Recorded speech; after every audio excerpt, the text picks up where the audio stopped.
Even men at the top of their game find themselves wanting more from life. Whether it's more meaning, unshakable confidence, a bigger impact, more money, deeper love, a hotter sex life, or a powerful legacy. Find out how good your life can be on this episode of Man Alive. Also, if you're not satisfied with your love or sex life, I want you to know that I get how painful it is. Sometimes it's hard to know what to do to change things up and get the results you want. But having spent 20 years as a dating and relationship coach, supporting thousands of men to have the relationships and sex they want, I know it's possible for you when you get the right kind of support. As a woman coach, I bring a unique advantage by helping you understand how women think and feel and why they say and do things that can be so frustrating for you. My specialty is being able to tell within minutes why you're losing attraction, trust, or respect from women, and how to turn that around. Even though you've likely been raised to think you should be a man who doesn't need any help, it just doesn't work that way because none of us were handed a guide to love or sex. So every month by application, I open my calendar to a few men for consultations. Men are amazed to walk away from these sessions feeling more confident in and out of the bedroom. Coaching isn't for everyone. I work with men who are willing to be honest about their role in the situations they've created. So if you're still playing the blame game, this isn't for you. But if you're ready to take action and have a love and sex life you feel great about, book a time to meet with me. Go to shanajamescoaching.com/consult and fill out the form to tell me more about you so we can set something up. That's shanajamescoaching.com/consult. Enjoy today's podcast. Hello and welcome to this episode of Man Alive. I'm your host, Shana James, and this is part 2 of episode 300. In part 1, I had a conversation with 3 incredible leaders in the men's work movement, Dr. Jed Diamond, Ted Bunch, and Kenny Mamarella de Cruz. Collectively, they have 100 plus years of service working with men, supporting men, loving men. So definitely check that one out. We talked about what men need most right now. I believe it's a challenging time all around for everyone, and there are particular challenges men face, and we focused on those.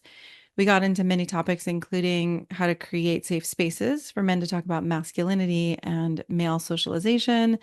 We talked about the need for context for traditional masculine values rather than deeming them toxic. We talked about the importance of supporting men with transparency, vulnerability, and emotional health. We talked about phases of maturity, the fear of abandonment and humiliation that's common for men, and what it's like to show up rather than feel a need to show off, and so much more. It was a rich conversation, and I hope you'll go listen. Today, I wanted to take a moment to reflect on Man Alive's beginnings and where I am now 7 years later. I invited another amazing colleague and friend, Dr. Eric Fitzmedred, author of The Better Man. His episode is number 276, so definitely check that one out after this one and part 1 of episode 300. We spent some time both looking back and forward, and I ended up spending more time looking forward than back. And since all the Man Alive episodes will continue to be available to you, this episode will give you a sense of what's next, both for Man Alive and possibly for you and your relationships, in your love life, whether you're dating or decades into a relationship, and also your relationships beyond, relationships with family, friends, colleagues, and community, and how love plays a role in all of these relationships. So in this episode, I'll let you in on what I'm beginning to create, and I'm really excited for it. So keep an eye out for more coming soon. And I hope you enjoy this conversation I had with Eric. Thanks for listening. So, Shana James, here you are, 7 years later, 300 episodes later, with everything that you've all witnessed, everything you've heard in the Man Alive podcast. I think what I loved about having the Man Alive podcast was I simultaneously had the opportunity to have incredible conversations with wise, loving, generous people who support people to be more connected, more whole, more loving, healthier. Like I got to talk to amazing people who the simultaneous part is gifted their wisdom so that men and anyone else who was listening, because many people said, this isn't just for men. I get something out of every episode. I'm like, I know, but yeah, so gearing the questions toward men. Yeah, these experts, yourself included, who gifted their wisdom in such a way that I think men got to have new perspectives, new resources, and in a safe way, right? They could listen in their own car or in their private places in their earbuds. That was part of the goal, was that men would get to have this information and resources and new perspectives without having to necessarily out themselves by saying, I want to learn about this kind of sex, or I want to learn about how to actually be okay being vulnerable, or, I want to learn about being healthy, or anything that felt like a vulnerability to ask for, that I could give that or bring in an expert to speak to that so they could safely receive that information. Back then, I did have a vision that having men's hearts held in their most vulnerable places would be a radical shift in the world. And I think it's now happening more, which I'm grateful for. And it's being talked about, and the epidemic of loneliness, and men not having friends and community and places to go, whereas women, or it's probably men and people who are LGBTQ, non-binary, like people who don't, identify as women. I think women tend to gather and share and talk about some of the deep struggles in their lives, but men in particular, I think we're often raised to not share, because then they might be seen as weak or less than or not trusted or any of those things. So yeah, it still feels to me like men gathering with other men who are conscious and able to hold space and hold vulnerability feels extremely important. It also feels important to me for men who are in heterosexual relationships to engage and learn with women. I don't want to say from women, because it's not like I teach men how to be. It's more like a human practice. What is the human practice? What are we learning? I think the learning is, and you can tell me if this resonates with you, how do I stay true to myself and have connection, intimacy, love, passion, collaboration with another?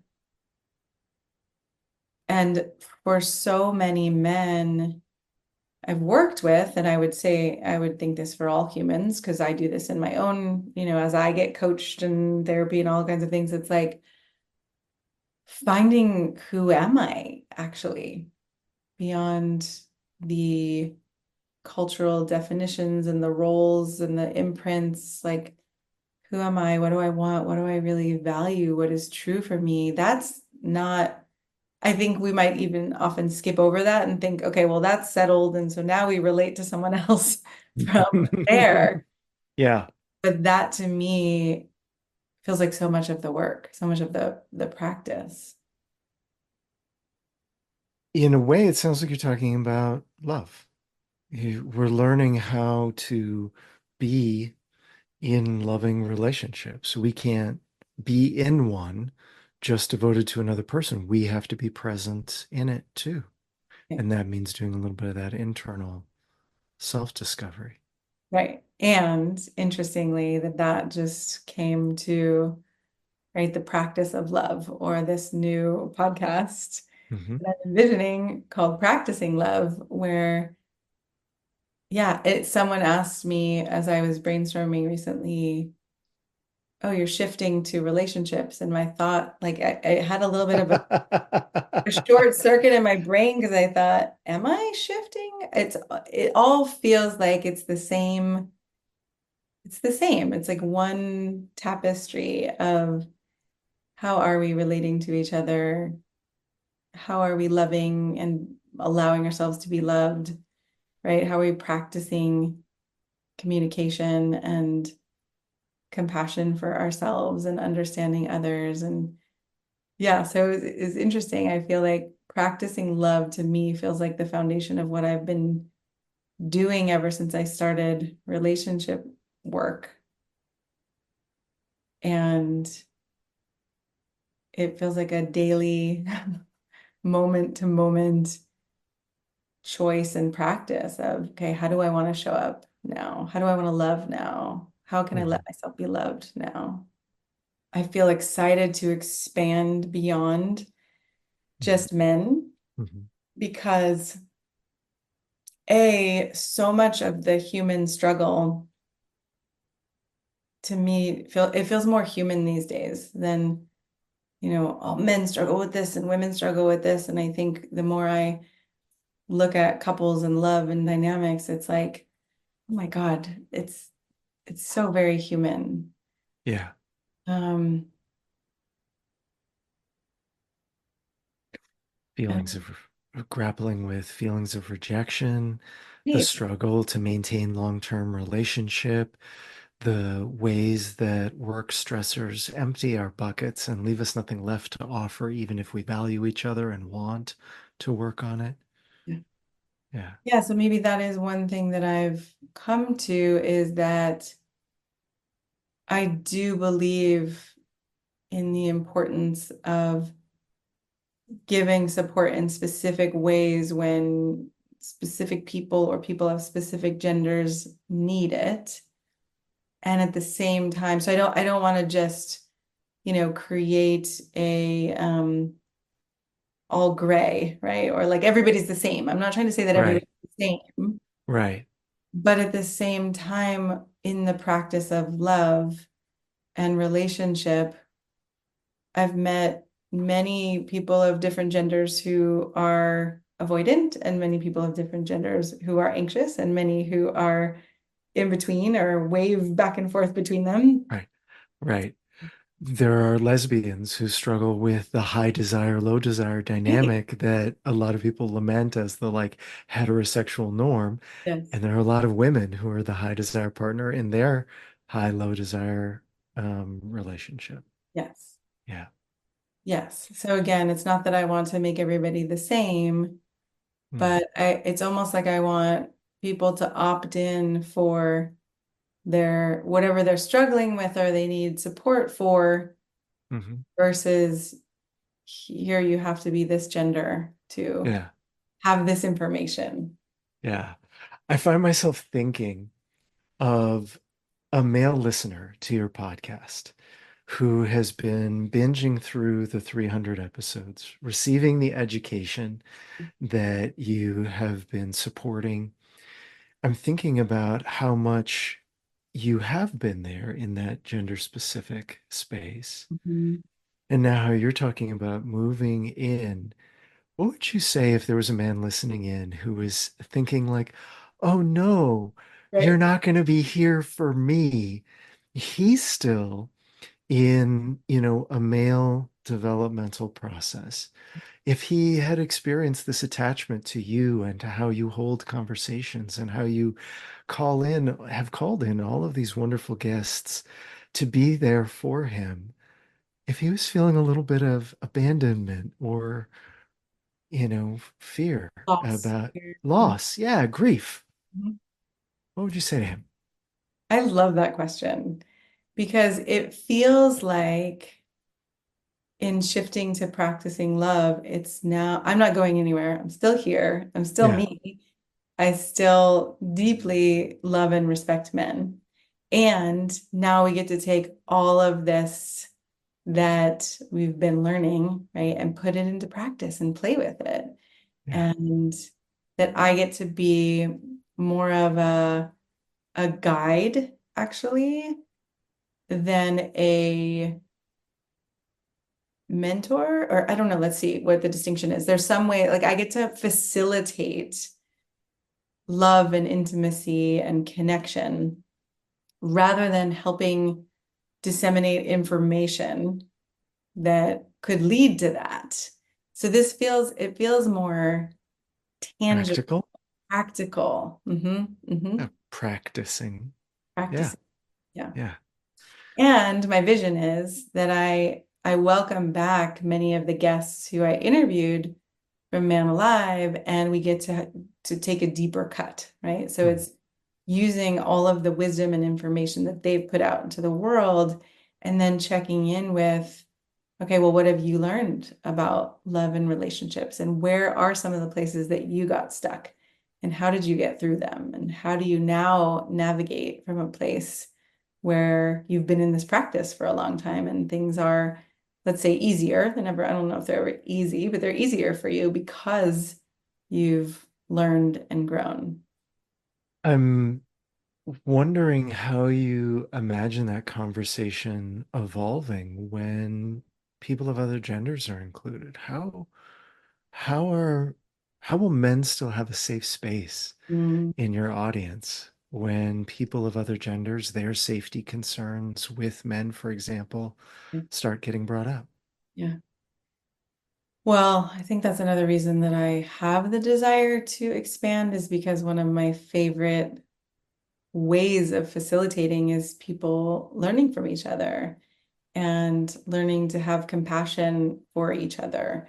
So when I used to lead relationship workshops that were often heterosexual, men were getting to discover things about women and women about men. And again, this can go beyond all genders, but there was a sense of, oh my God, I never knew that, or I was never let in on why your brain works that way, or why your heart works that way, or why you would say that thing that has driven me crazy for the past 10 years of my relationship. Now I understand. Oh, so there's a sense of being able to create compassion and understanding and healing Yeah.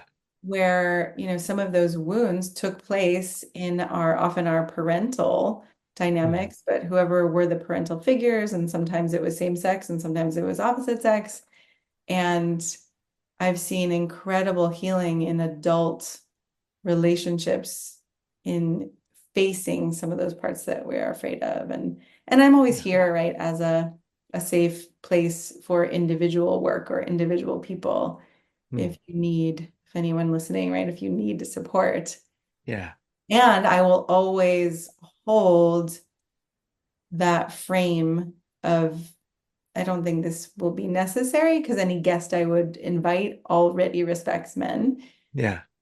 But, there's always holding that frame of respect and goodness and seeing the best in men. I'm thinking a little bit about one of the pieces that I often find myself doing with men, helping to prepare them to be in a relationship, is that um, I teach them that the other person's pain and talking about it and space for it and the healing of it doesn't invalidate that you also are in pain. Yes. And I think developmentally, we often go to our gender groups because they've experienced similar kinds of pain. And what I hear you doing is kind of taking that next stage. It was one thing to process this principle of emotions or of relationships in a single gender group. And there's a different way we have that conversation when we're in a multi-gender group. So now we go from the theory, other people's pain doesn't invalidate yours, to the practice of now let's try listening to another person's experience and remembering that it doesn't invalidate yours. Yes, I love that. And it speaks to the vision I have too of having people on who, um, maybe at some point having couples on to talk about some of those struggles or challenges, and then, right, being able to identify. And maybe sometimes you can identify with the person of the same gender, but maybe sometimes you actually identify with the person of the other gender or That's another right. gender. And so then there's a sense of, oh, okay, I get to learn about myself through other Yeah. people. Yeah. beyond gender. Yeah. When you talk about practicing love, Mhm. where does it go? I mean, people often want a vision or a destination or a goal. And in my practice, living and also as a person helping people in loving relationships, that's hard. So, how do you articulate the vision of what becoming more skillful at loving? Where does it go? Yeah. Well, I think about how I just went on a vacation with my ex-husband and my kid, Mm, and how we we have a friendship. We have a commitment to each other. Like we're still a family, even though we have changed or shifted the dynamic. Oftentimes it is in romantic relationships where we're practicing, okay, how do I say this in a way that's kind? How do I not blame, shame, or attack? But how do I actually be responsible with my communication such that love gets to grow and build instead of saying something that kind of rips flowers out of the garden?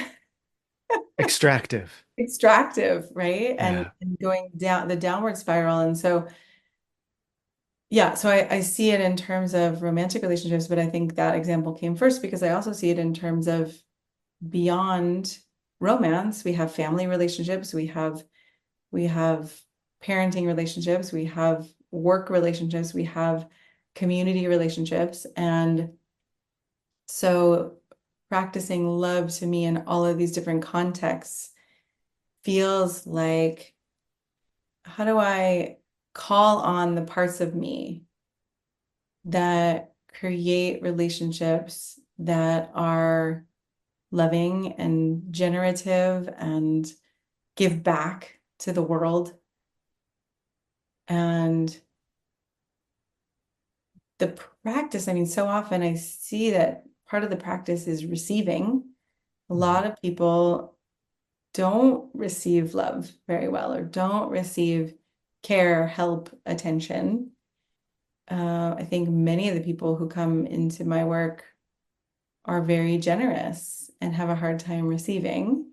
There's that end of the spectrum, but there's also the other end of the spectrum of, okay, how do I learn to love better? How do I learn to attune to someone and really hear them and pay attention in ways that they like to be paid attention to and care in ways that actually have that other person feel loved and cared about?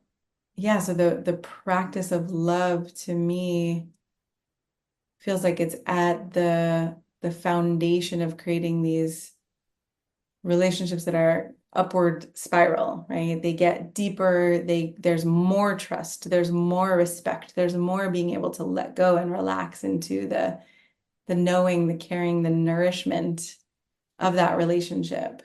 Yeah. And once people get into that groove, that building, upward spiral, we could call it a deepening at a certain level, right? It doesn't seem, as far as I can tell, to stop evolving Yeah. because that back and forth, true to myself, connection with another keeps needing to be rebalanced. The Yeah. other person is not a fixed point Right. at that you just kind of connect up to, and now you've made the connection and the energy transfer is flowing. It Are we? you Right, exactly. So we keep evolving. We keep needing to recalibrate the reciprocal flow of that energy, which is why it's never done and Right. why we keep facing new challenges. Mhm. We're never complete. There's, we're never at the destination. No. We're never at the destination. And I often say at the beginning of my sessions, as I'm doing a little grounding or meditation with people, let's see how much you can welcome anything and everything that's here as a doorway to more wholeness, to more love, to more connection with yourself and others. So, another part of the practice of love to me feels like being able to welcome those challenges as an opportunity to grow and learn, as opposed to, shit, why is this happening to me? This always happens to me, or any kind of way of disengaging from it, or disconnecting from other people as a result. It's like, how do we actually stay connected as we struggle? One of my first practices of learning to love better after my divorce was to basically shut the fuck up. There was this recognition that, oh, so much of our conflict happened on my side, right? Because I didn't stop and listen and pause. And I made a commitment to myself that when I get triggered or when something rubs me the wrong way, I'm going to stop, I'm going to pause, and I am going to basically not speak until I get to a point where I believe that I can say something respectful, at least, ideally connected and forwarding a Uh, conversation. And I gave myself permission to speak, to say things like, I'm going to pause right now until I get back to, get back to my Beautiful. ground, right? I can say something like that. But other than that, the practice of not speaking Mhm. so that I don't say things I regret, so that I don't send a connection down that downward spiral. And that's that dual piece, right? A lot of people could hear true to myself and think, well, this is my truth, this is my experience, and think that means I can speak that Yeah. without needing to regulate it. Being true to yourself means owning that sometimes we're all irresponsible toddlers in grown-up bodies hurting other people and lashing out, and regulating that, knowing I need that time, accepting I want to be more mature here, but I'm not. So I need a timeout. I I need a need to timeout. regulate this. Let's go to the sublime for a minute because we've been Okay. down in the low place. So, how does practicing loving in your experience as a human and as maybe as a parent, maybe uh, as a teacher of other people, how does practicing loving lead to hot sex, intense passion, relationships that leave you overflowing with gratitude?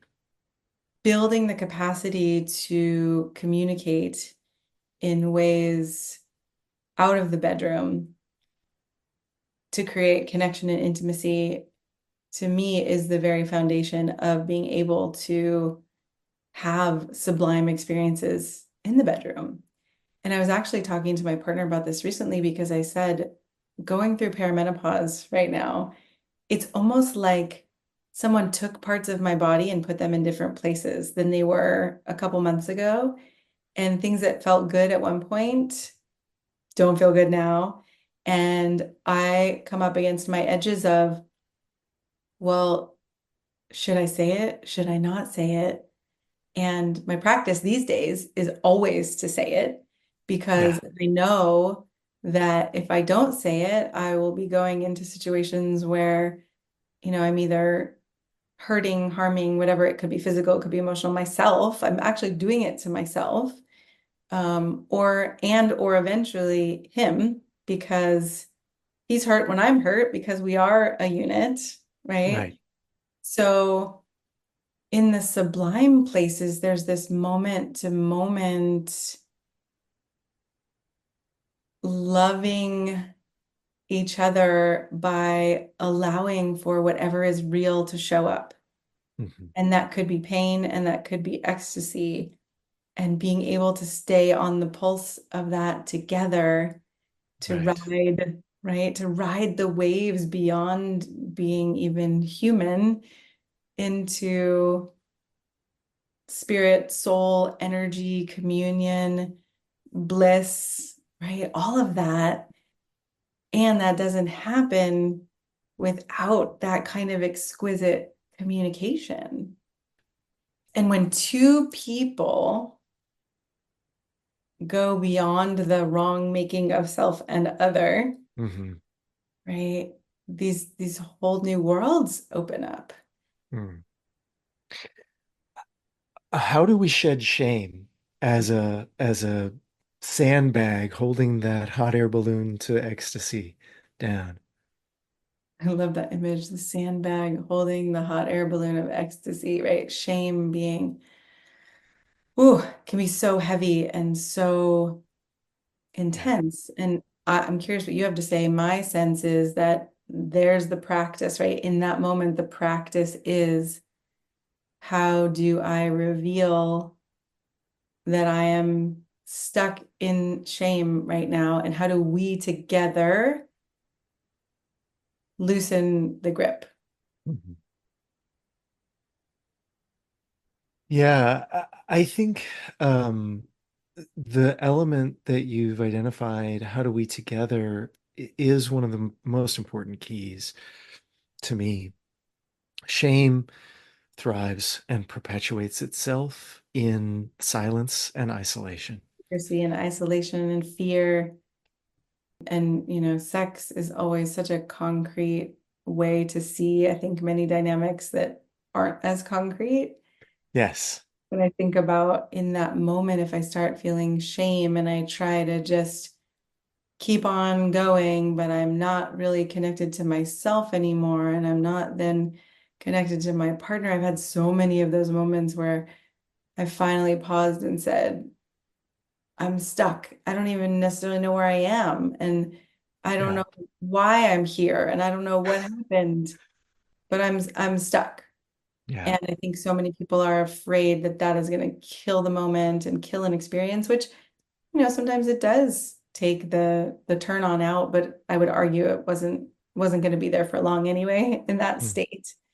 Um, but so often for me, with the commitment to consciously communicating and talking about those things, there's so much more love and pleasure and passion that can come out of that because it builds trust, it builds knowing and understanding of each other, and it heals some of the wounds and the stuck places that would keep us circling that drain, Yeah. unable to be free and to be open in those moments. Yeah.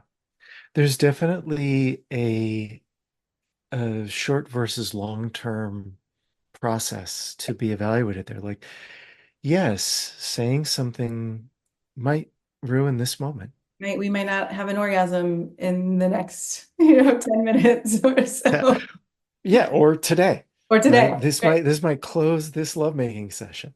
Yeah. And over the long term of a relationship, being able to speak up, speak the truth, provides, validation for the attunement, the course corrections, the developing and ongoing changing repertoire that needs to be there. That's how we get to flying and keep flying. Agreed. Yeah. Yeah. Yeah. It's interesting. Again, I don't know if this will go in the recording or not, but it's interesting to see that even with 300 episodes, my passion really feels alive when I talk about practicing love. And Yeah. when I talk about Man Alive, it does feel a little bit more like it's in the past. And I am amazed by the guests, including you, who I've Yeah. had conversations with and how powerful they've been. And I want men and people to go listen to those conversations. And it does feel like a kind of evolution from a little bit more informational. So it Yeah. wasn't all information, right? There was definitely dynamics and relating and learning through our conversations. But yeah, it feels like there's an evolution to, like you said, more practical, more useful, the way the fantasy looks. Yeah. And I imagine this is true for you too, but helping people find that sense of belief in themselves and sovereignty and overcome shame so that they can stand up for themselves in ways that are loving and set boundaries in ways that are loving, and then be able to have more love, whether it's from their current partner or someone who's going to come into their lives later, or in relationships with family members. I mean, there's nothing like that. So my intention in practicing love is to have conversations where we can all learn about where we get stuck in love, where people get stuck in love, and how people overcome the challenges. And to be able to both see our own self and a partner's self, whether it's, in the one who's having the challenge or the one who's receiving the challenge, right? Like I said, sometimes you might identify with the person who had the challenge, and sometimes you might identify with the other person who was brought this challenge. I think what I really want is for the podcast to help people self-reflect and find more freedom and more choice in the moments that have felt painful, and in the moments that have felt like, oh, we might be at an impasse here, or there's something I don't understand here, or I keep getting stuck in this gritty spot. The goal is to have the podcast shed light on everyone's humanity, and to also encourage people to come together with consciousness, with those humanities, to learn how to actually work it out together, to learn how to grow and evolve together, to learn how to love better. And I always say, whenever I say to learn how to love better, I also say to learn how to receive love better, because while receiving love feels like it is part of loving, it's also a part that I think often gets missed. Yeah. Receiving loving is a part of what lets that reciprocal energy flow. Yeah. Yeah. Yeah. We have to let it in. Well, for myself, who appreciated the conduit to offer what I might have to others, as well as for the other guests like me, and to all of the men and people of all genders who were able to receive and make something out of that gift. Thank you for everything that you've put out in the world. It's enough to create something good and beautiful, and you've done that. And I want to celebrate you too as you complete this 300th episode. Thank you. I appreciate that. Right. I appreciate that could not have happened without all of these amazing experts. And then also to celebrate myself. It wouldn't have happened if I hadn't created it. Yeah, you deserve it. Yeah. All right. Thank you so much. You're welcome. Thank you. I'm so glad to be here with you to celebrate. I'm so glad you joined us for today's episode of Man Alive. I hope you enjoyed our conversation and it gave you something to consider and explore in your life. If you like what you heard, I'd be so grateful for you to subscribe and write a quick review that helps men like you find us. And again, head over to ShaynaJamesCoaching.com/quiz or text the word ALIVE, ALIVE, to 44144 to get a sense of how you can become a better lover and leader. You'll start to see how you can be both more respected and desired in your unique and genuine way. If you don't feel as confident or as excited about life or love as you'd like to be, this quiz is a really great starting point and will guide you toward a more passionate love life and a more inspiring and successful career. So again, text ALIVE, ALIVE, to 44144 or head over to ShaynaJamesCoaching.com/quiz. Join us each week for a new episode of Man Alive.